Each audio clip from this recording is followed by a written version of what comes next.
சில இடத்துல ஒரே மாதிரி இருப்பாங்க பாத்தீங்களா? ராமாயணம் நடத்திருக்காரு வாத்தியாரு. ராமாயணம் நடத்தி முடிச்சுட்டு இன்ஸ்பெக்ஷன் வந்தவர் கேட்கிறார், ராமாயணம் முடிச்சிங்களா?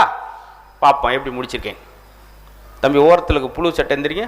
ஐயா, அந்த ராமாயணத்தில் அந்த வில்லை உடைத்தது யார்? கண்ணில் கண்ணீரா காவிரியா ஓடி இருக்கு. சத்தியமா இல்லை சார்.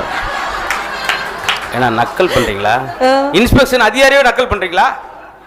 சார் வர சொல்லு. என்ன ஸ்டூடெண்ட் ராமாயணம் சத்தியம் நாளே சார். இன்னைக்கு உள்ள பசங்களும் தெரியாம தெரியுங்க. நேற்று இப்படித்தான் சார் ஒருத்தன் பென்சில் எடுத்து வச்சிட்டான்.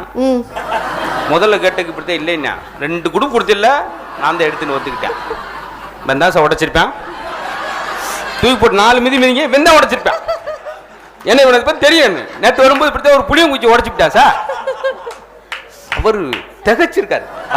பார்த்துருக்க இன்ஸ்பெக்ஷன் போவான், பேசாம பிளம்பிங் வேலைக்கு போவான்னு முடிவு பண்ணிட்டு இதை உடனே கண்டிச்சு வச்சிருன்னு சொல்லி கச்சம் வர சொல்லுங்க. என்ன சார் ராமன் நான்ன்றான், அவன் தான் உடைச்சிருப்பான்ற. எதுக்கு சார் பஞ்சாயத்து நம்மளுக்கு? இவன் பொடி போய் அப்படி பேசக்கூடாது பேசிட்டான். வாத்தியாருக்கு இப்படி சொல்லக்கூடாது. நம்ம இப்போ என்ன செய்யறது? இக்கட்டான சூழ்நிலை இருக்கும். அந்த பில்லு எவ்வளோன்னு சொல்லுங்க, நாங்கள் வசூல் பண்ணி வாங்கி கொடுக்கணும். அவர் சன்னல் உடைச்சு ஓடிருக்காரு இன்ஸ்பெக்ஷன் அதிகாரி. நேற்று பார்க்குறேன் திருப்பூர் பஸ் ஸ்டாண்டில் வெள்ளரிக்கை வியாபாரம் பார்த்துக்கிட்டு இருக்காரு. யாரு? இன்ஸ்பெக்ஷன் அதிகாரி தான்.